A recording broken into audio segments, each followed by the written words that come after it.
Bonjour à tous et à toutes et bienvenue sur Encore un pas, le podcast holistique qui cultive la sérénité alimentaire. Je suis Alizée Perrin, sophrologue certifiée et psychonutritionniste et je vous aide à vous réconcilier avec la nourriture et votre corps.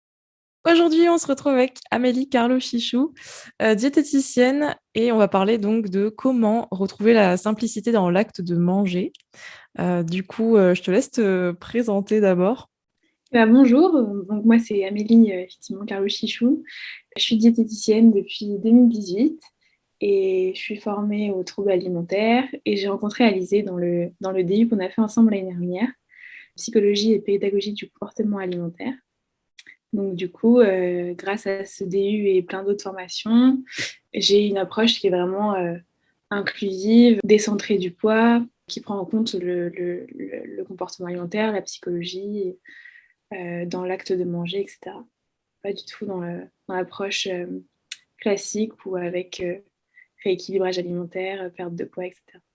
Voilà. OK, c'est super intéressant parce que, justement, je me demandais finalement c'est quoi aujourd'hui le métier de diététicienne en 2021? Parce que, comment concilier en fait, justement des personnes qui arrivent et qui ont des objectifs centrés sur le poids avec, justement, ton approche à toi? Alors moi, j'ai beaucoup de patients qui me connaissent déjà via Instagram, qui viennent, donc ils savent déjà ce que je propose et c'est pour ça qu'ils viennent me voir. Dans le sens où ils en ont marre de faire des régimes, donc ils savent qu'en venant avec moi, c'est pas ce qui leur sera proposé. Après, j'ai quand même d'autres personnes qui me contactent parce que je suis du coin. Voilà, ils tombent sur la première date qu'ils voient sur Google et puis voilà. Et du coup, là, c'est un peu plus long. La discussion, elle est.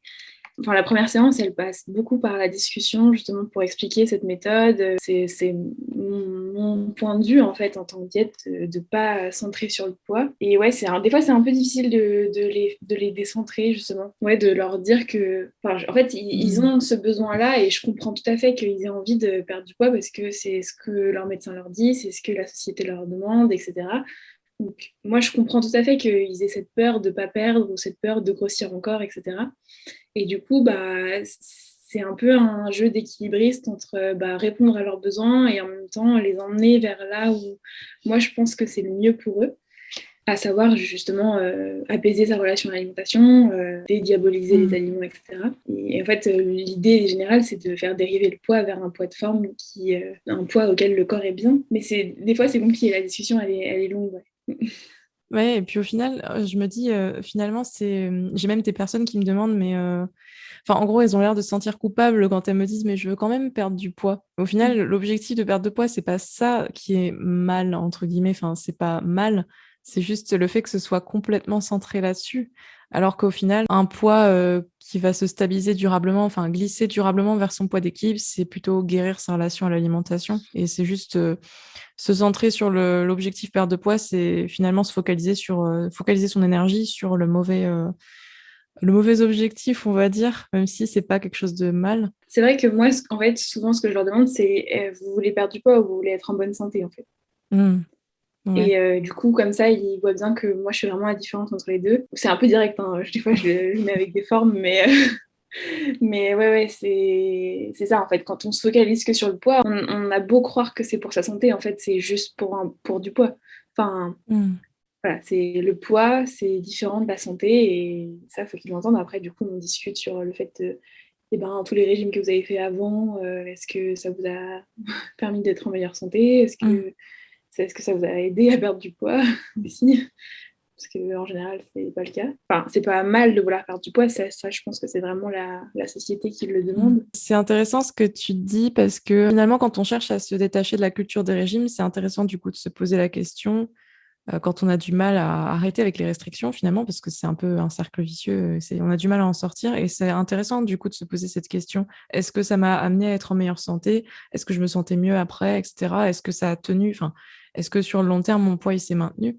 Moi en général, enfin si je fais le bilan de tous les régimes que j'ai faits et puis si je regarde, tous les bilans que j'ai pu faire avec des dizaines et des dizaines de personnes, en général, ça n'a jamais, jamais tenu quoi et c'est là les questions qui vont ouais, qui vont vraiment amener, la personne à trouver aussi la motivation interne, la motivation en elle pour se détacher définitivement de ce mode d'alimentation. C'est ça, pour sortir du cercle vicieux en fait des régimes. Ouais. Du coup, par rapport à ce que tu disais au début, je pense qu'on a également la même base de... Enfin, moi, je suis pas du tout diététicienne, mais pareil que toi, un peu, j'ai des personnes qui viennent me voir. Elles savent que moi, j'ai une approche décentrée du poids, etc. Après, j'utilise plus évidemment la pleine conscience et tout ça. Et effectivement, les personnes qui arrivent et qui viennent me voir, elles sont déjà dans l'optique quand même de, voilà, de vraiment apaiser durablement la relation à la nourriture. Mais la question, je trouve, qui revient souvent, pour résumer, hein, généralement, c'est finalement, c'est je ne sais pas quoi manger. Je suis perdue, genre avec toutes les règles qu'il y a, etc., tout ce que j'entends. Je sais plus quoi manger. Les personnes, elles en arrivent à presque une sorte de désespoir, voilà. Et finalement, j'ai envie de leur poser la question, bah, à quoi ça sert de manger? Plutôt que tout le temps se demander comment on va manger ou qu'est-ce qu'on va manger. Pour toi, je voulais justement te poser la question aussi, à quoi ça sert de manger pour toi en tant que diététicienne? Pour moi, manger, ça répond à plusieurs besoins, beaucoup de besoins. Les premiers qui viennent en tête de tout le monde, c'est vraiment le côté purement physique, donc avec un rôle vraiment énergétique. Souvent, on compare l'alimentation au carburant qu'on met dans une voiture. On apporte de l'énergie au corps, il fonctionne, et puis quand on n'en a plus, on en remet. Enfin voilà, vraiment, l'alimentation, c'est ça. Et du coup, pour quantifier cette énergie, en général, on utilise des calories. Les calories, c'est vraiment un mot qui fait peur, moi, je trouve, aux patients. En général, c'est un mot qu'on a diabolisé aussi. Ouais. Alors qu'en fait, la calorie, c'est vraiment une unité de mesure. Enfin, moi, pendant mes études de diète, on n'utilisait pas la calorie, on utilisait les joules pour quantifier l'énergie qu'il y avait dans un aliment. Je sais pas pourquoi. Mais en fait, voilà, c'est une unité de mesure comme nous, on mesure la distance en mètres et les Américains ou les Anglais, je sais plus, en miles. Ouais. C'est juste une unité de mesure, en fait. On pourrait, si on utilisait, je pense, avec nos patients, les joules, ça ferait beaucoup moins peur. Donc voilà, on a un peu. Enfin bref, en tout cas, l'alimentation, elle a ce rôle-là qui est vraiment énergétique. Le deuxième rôle qui est quand même physique et auquel les gens pensent souvent, c'est le rôle nutritionnel. Donc Mm. on mange pas juste de l'énergie, on mange différents types d'aliments, enfin de nutriments qui contiennent du coup certains de l'énergie et pas tous. Il n'y a pas besoin d'en éliminer. Il n'y a pas même, c'est même pas trop recommandé, sauf en cas évidemment de pathologie, hein. Si on a la maladie cœliaque, on peut éviter le gluten, c'est même recommandé. Mais voilà, en soi, les nutriments, ils ont tous un rôle dans le corps, donc il ne faut pas les éliminer. Mhm. Ensuite, si on sort un peu des rôles physiques de l'alimentation, il y a les rôles plus psychosociaux, on va dire. L'alimentation, moi, je trouve c'est un vrai régulateur émotionnel aussi. Ça apaise, ça fait du bien, ça fait plaisir quand on mange et que voilà, donc tout ça, ça rentre en compte. Ça peut, je sais pas, ça a un lien social aussi, par exemple, partager un repas, c'est vraiment quelque chose de fort avec d'autres personnes. Enfin, en tout cas, en France métropolitaine, c'est vraiment ça. Ouais. Partager les repas, c'est important dans notre culture. C'est marrant parce que c'est ce dont je parlais il n'y a pas si longtemps, hier soir, dans un petit live, mais je pense que ça rejoint tout ce qui est plaisir. Il y a non seulement le plaisir de gustatif, quoi, mais le plaisir d'être avec des gens qu'on aime et de partager le repas avec tout le monde. C'est pas qu'un moment à soi où on se nourrit et puis voilà, c'est un moment pour être avec les autres, Mm. pour partager avec les autres. Pour faire, j'aime bien aussi, moi j'adore faire goûter un plat que j'ai fait à quelqu'un, quoi. C'est vraiment il y a peut-être même une notion un peu d'amour, quoi. C'est genre donner de l'amour aux gens. Ah bah oui, Je c'est clair, trouve, quand on cuisine c'est pour les clair. gens, c'est ça. Finalement, à quoi ça sert de manger? Ben, se nourrir, donc les besoins énergétiques, les besoins nutritionnels, le plaisir, le partage avec les autres. Et puis oui, il y a cette notion de même culturelle, enfin la gastronomie Ouais. française. Et tu vois, avec ton résumé, je me rends compte qu'on a oublié de dire un truc super important et que les élèves de l'année dernière m'ont rappelé, c'est que en fait, ça sert surtout à pas mourir aussi Ouais, de manger. C'est-à-dire que quand on arrête de manger, on meurt à la fin. Donc, ouais, c'est de la survie. C'est vrai que ouais, ce serait même ça qu'on aurait dû répondre en premier. ouais. Et on n'y pense pas forcément. Après, je pense que ça dépend aussi du milieu dans lequel on vit, malheureusement. Mais nous, on a la chance, en tout cas, d'être dans un milieu, une société où on a de l'abondance, de la nourriture en abondance, mais on ne se rend pas forcément compte à quel point c'est une chance. Tout à Et fait. que, ouais, en fait, nous, on n'est même pas en mode survie. Là, actuellement, on vit, on vit bien, quoi. Mm. On n'a pas de soucis pour accéder à la nourriture. Du coup, je voulais te demander comment tu fais, notamment avec tes proches, parce que je sais que j'ai entendu des échos de diètes qui disaient que c'est super relou des fois avec les proches qui posent plein de questions, ou alors quand tu entends des remarques de proches qui parlent de faire des régimes. Comment tu fais? Est-ce que tu es plutôt dans l'observation? Est-ce que tu vas chercher à éduquer ou comment ça se passe en fait? C'est quelque chose qui arrive tout le temps, tout le temps, tout le temps. Mhm. Effectivement. C'est hyper inconfortable pour moi. Il y a des fois, je sens que la personne est ouverte à la discussion, ouais, est ouverte à la discussion et moi j'ai de l'énergie, donc je peux en parler, je peux expliquer ce que je fais vraiment, l'approche que j'ai. Et sinon, je balaye un peu la discussion en disant que moi je fais pas de perte de poids, je suis spécialisée dans les troubles alimentaires. Et du coup, ça dévie rapidement la discussion sur ce que sont les troubles alimentaires, ou alors les gens, ils savent ce que c'est, ils n'ont pas envie d'en parler, donc ça stoppe la discussion. Mais c'est la preuve en fait qu'il y a quand même cette notion de surveillance alimentaire quand, par exemple, avec la personne qui dit ah ben ne regarde pas ce que je mange, etc. Comme si il y a encore énormément de culpabilité et cette notion de ouais d'alimentation parfaite qui est en fait inatteignable. Et ouais, et toi tu serais un peu, enfin ça doit être ouais ça doit être dur parce que tu dois être un peu dans la position de la nana qui va peut-être juger alors que pas du tout. Et c'est fou, mais en fait, bon, je pense aussi que les personnes qui réagissent comme ça, c'est des personnes qui, du coup, se jugent énormément sur ce qu'elles mangent. Finalement, je pense que ces gens-là, comme tu disais, ils ont beaucoup de culpabilité et au final, ils disent que eux, ils se font plaisir et que du coup, ils font pas attention, mais en disant ça, ça montre bien qu'il y a de la culpabilité et au final, je dois plus me faire plaisir qu'eux en mangeant, quoi, vu que je culpabilise pas. Au final, c'est vraiment une histoire de mentalité, effectivement. Mais je pense que tout ça aussi, c'est dû au fait qu'on a accès à trop d'infos maintenant. On a trop d'infos partout, que ce soit. Alors moi, du coup, je me suis complètement coupée de la télé, mais je sais que dès que je rentre, je vais chez quelqu'un qui a la télé. Il y a souvent des pubs, il y a des pubs pour la bouffe, après il y a des pubs minceurs, après aux infos, il y a des espèces de reportages sur encore des trucs liés à la nourriture. Et j'ai l'impression que dans les médias aussi, en général, il y a tellement d'infos et contradictoires en plus, que du coup, ben, je pense que c'est ça aussi qui nous rend un peu dingue, entre guillemets, avec la nourriture. On ne sait plus quoi faire. Ça rejoint ce que je disais au début. J'ai des personnes qui viennent me voir et je pense qu'il y a des personnes aussi qui viennent te voir et qui disent bah, je ne sais plus quoi manger.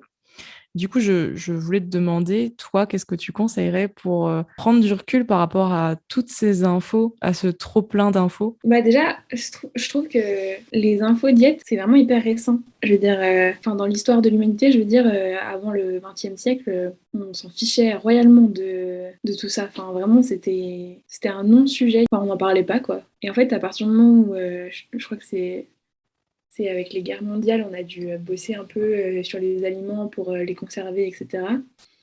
On a dû du coup se former à la nutrition et à partir de là, bah, il y a des gens qui ont commencé à dire ah bah cet aliment il est mieux que l'autre. Et en fait, à partir de là, bah, on a découvert plein de choses au niveau scientifique sur les aliments, sur la nutrition, etc. Donc, donc c'est des connaissances, donc c'est toujours intéressant, sauf que il y a des gens qui ont essayé de tirer des conclusions un peu hâtives. On a une info et on la tire on la tire jusqu'au bout. Et au final, on a un truc qui est complètement en dehors de la réalité. Du coup, ce que je trouve moi intéressant à remarquer, c'est qu'à chaque fois qu'il y a eu une info, une connaissance comme ça, il y a quelqu'un qui l'a tiré par les cheveux au point d'en faire une règle, une norme, un conseil Oui. extrême, quoi. Et à chaque fois, ça s'est associé à un gain de poids moyen dans une société. Par exemple, quand on a découvert que voilà, bah, les matières grasses, elles apportaient plus de calories, enfin, un gramme de matière grasse apporte plus de calories qu'un gramme de glucides, par exemple, Mhm. on a décidé, bah, bon, bah, on va enlever les matières grasses. Et en fait, à chaque fois qu'on fait une règle comme ça, c'est associé dans le temps, je veux dire, c'est corrélé dans le temps à un gain de poids moyen sur la société. Déjà, c'est des énormes raccourcis à chaque fois et à chaque fois, finalement, c'est dans le but quand même de la perte de poids, quoi. Ouais. Maintenant, il y a quand même des gens qui, enfin, il y a quand même des trucs des nouveautés. On a fait une sorte de refonte. C'est marqué pour votre santé, sous couvert de bonne santé, Ouais. rééquilibrage alimentaire et tout ça. Mais en fait, c'est la même chose. Ouais. Et c'est bien triste, je trouve. D'ailleurs, Il y a vraiment eu un déguisement des régimes. Maintenant, on sait que les régimes, ça c'est marche ça. pas. Et puis même, c'est trop grossophobe de dire que être mince, c'est mieux. Donc du coup, on va dire que ok, être gros, c'est bien, mais être en meilleure santé, c'est quand même mieux. Donc pour être en meilleure santé, il faut être mince, quoi. Ouais, en Non, fait, mais c'est un c'est peu... marrant parce qu'il y a une évolution dans les discours, mais c'est juste, j'ai l'impression qu'il y a eu quand même des prises de conscience quand même. Du coup, les discours ont évolué, mais il y a que la forme qui a évolué et pas le fond. C'est dommage.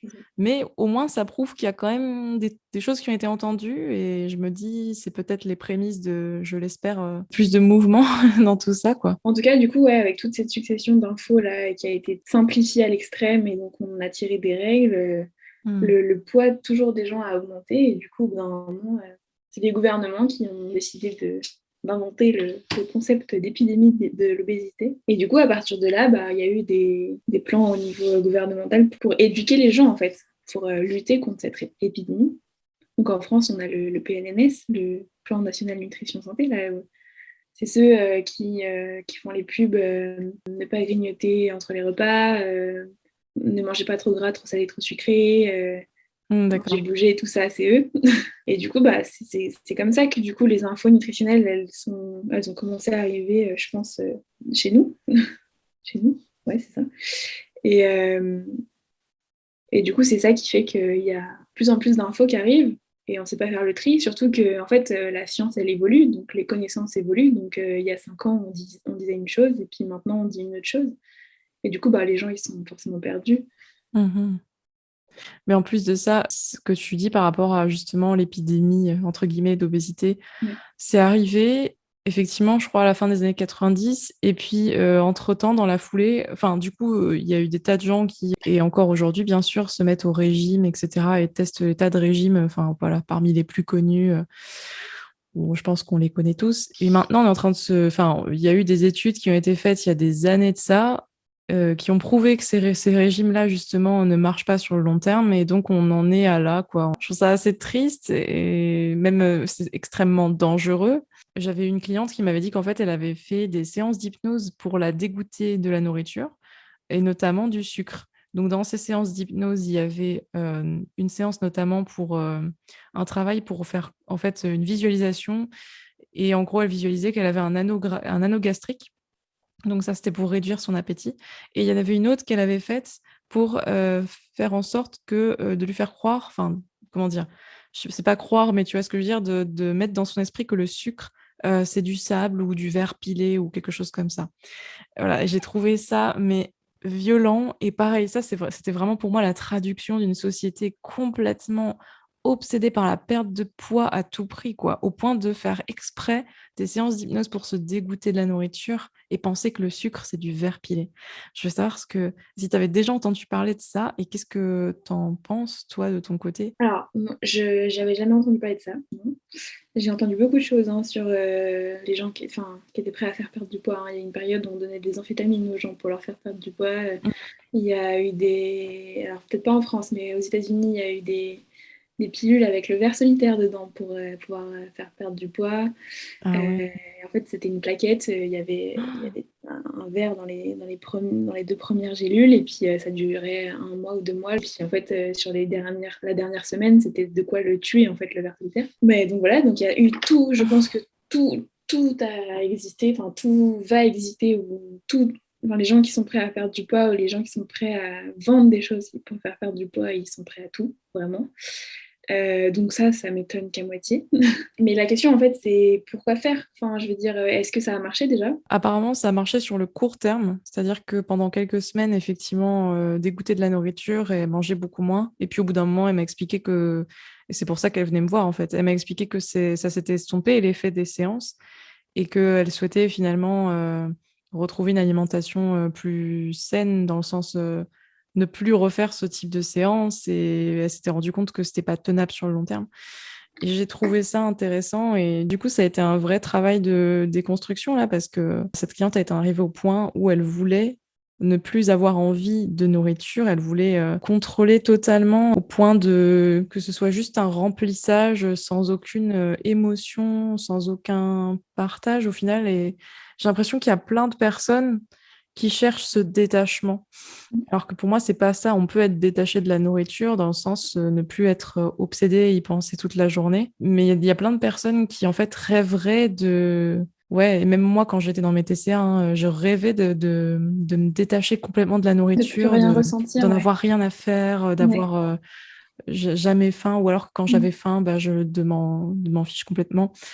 Et je pense que c'est pas ça. Pareil, c'est pour moi, c'est comme l'objectif de perte de poids. C'est pas focaliser son énergie sur le bon objectif. Et surtout que c'est impossible, c'est comme le poids. Je veux dire, en Ouais. fait, le corps humain, il est tellement bien fait que quand on fait quelque chose qui le maintient en vie, on a des neurotransmetteurs, des hormones qui sont relarguées dans le cerveau pour nous féliciter, en fait. Je pense qu'on l'a tous déjà vécu, mais quand on a très envie d'aller aux toilettes et qu'au bout d'un moment on y va, on a un sentiment de bien-être Mhm. qui est là. C'est une expérience qu'on a déjà vécue et c'est une expérience qui est réelle. Et manger, c'est pareil, c'est-à-dire que quand on a faim, on prend plus de plaisir à manger que quand on n'a pas faim. Parce que ça répond à un besoin vital. En fait, on a fait quelque chose pour se maintenir en vie et donc le corps nous félicite, entre guillemets. On ne peut pas arrêter de prendre du plaisir à manger, en fait, quand on a une alimentation non troublée, je veux dire. Parce qu'en fait, on répondra toujours à un besoin. Donc on ne pourra jamais se détacher complètement de ça. La seule solution, ça serait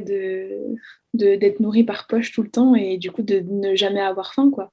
Au final, du coup, le plaisir est vraiment indissociable de l'acte de manger. Et or, la grosse problématique qu'on a aujourd'hui, c'est que quand il y a du plaisir dans notre alimentation, c'est un plaisir coupable, en fait. C'est toujours C'est associé à une ça. compensation, une surveillance, une culpabilité. Finalement, ça crée un déséquilibre qui fait que ben, les moments de plaisir dans l'alimentation, c'est forcément des moments où on va manger n'importe quoi, se faire exploser le bide, alors que non, on peut avoir du plaisir dans son alimentation, je veux dire, en mangeant de tout, quoi, et c'est OK. Et je pense que c'est en changeant et en ayant cette mentalité-là qu'on arrive à un équilibre et une sérénité, quoi. Oui, tout à fait. Je pense que le plaisir, il ne faut pas lutter contre, c'est vraiment un outil qui va nous Mm. aider à savoir si justement ce qu'on a mangé, ça correspondait à nos besoins en fait. Il faut vraiment l'utiliser comme un outil, il ne faut pas du tout lutter contre le plaisir. C'est notre allié, il est là pour nous aider et valider en fait le fait que ouais, on avait faim, ouais, ce qu'on a mangé là, ça correspondait vraiment aux besoins nutritionnels qu'on avait ou aux besoins de partage qu'on avait. Pour moi, le plaisir, c'est vraiment la clé de l'alimentation sereine. Qu'est-ce que tu donnerais comme conseil pour vraiment retrouver de la simplicité dans l'acte de manger? Bah, c'est une bonne question aussi parce que comme on l'a vu, l'expérience de manger, pour l'instant, on nous a toujours dicté comment on devait manger avec des règles extérieures, alors que Mhm. la seule règle qu'on nous a jamais proposé d'écouter, c'est la nôtre, c'est celle de notre corps. Et c'est celle-là qui serait souhaitable de retrouver pour être serein et tout. Mhm. Et le premier conseil, moi, que je donne et que je fais expérimenter à mes patients, c'est vraiment l'observation. C'est observer autour de vous le non-sens de tout ce que vous entendez au niveau des recommandations au hasard, manger des crudités à tous les repas. Et puis, un autre magazine plus loin, ouais, mais attention, les fibres, ça abîme les intestins. Ou le petit déjeuner, c'est le repas le plus important de la journée. Mais en même temps, le jeûne intermittent, c'est la solution. Alors que dans le jeûne intermittent, on saute le petit déjeuner. Il y a un vrai non-sens des recommandations, enfin, des conseils qu'on entend de partout. Donc observez autour de vous ça. Et du coup, en observant, on se rend compte qu'il y a quelque chose qui ne va pas, déjà. Et puis ensuite, observez-vous vous-même. Pourquoi vous avez fait tel choix alimentaire? Est-ce que c'est pour vous? Est-ce que c'est par plaisir? Est-ce que c'est par envie? Ou est-ce que c'est pour faire comme la personne d'à côté de vous? Faire comme le modèle que vous avez? Comme ce qui vous a été recommandé sur les réseaux sociaux? Ou je sais pas. Qu'est-ce qui motive vos choix? Quelles sont les pensées que vous avez en mangeant? Est-ce que c'est des pensées qui vous font du bien? Est-ce que c'est des pensées qui vous apportent quelque chose? Ou est-ce que dès que vous avez mis en place une règle, vous avez remarqué que vous étiez plus sujet aux compulsions? Voilà. Observez-vous et peut-être qu'il y aura des choses intéressantes que vous allez apprendre sur vous.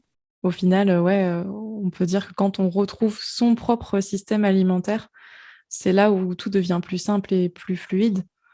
Et donc, je trouve ça vraiment, en tout cas, c'est vraiment super intéressant. Je suis trop contente qu'on ait fait cet épisode ensemble. Merci pour tous ces conseils. Je pense qu'on peut se quitter sur ces beaux conseils. En tout cas, je te remercie beaucoup. Merci de m'avoir invité, ça m'a fait très plaisir. C'était trop chouette. Ouais. Et du coup, pour toutes les personnes qui nous écoutent, merci à vous. On espère que cet épisode vous aura apporté des clés, des réponses et surtout de l'apaisement, de la déculpabilisation aussi d'ailleurs. Mais ça, c'est le but un peu de tout mon podcast. Donc si vous avez apprécié cet épisode, n'hésitez pas à aller faire un tour sur la page d'Amélie si vous la connaissiez pas. Moi, vous pouvez me retrouver aussi sur les réseaux sous le nom de Encore un pas. Et si vous avez apprécié ce podcast, n'hésitez pas à noter 5 étoiles, notamment si vous êtes sur Apple Podcasts. En attendant, je vous dis à bientôt pour un prochain épisode, probablement.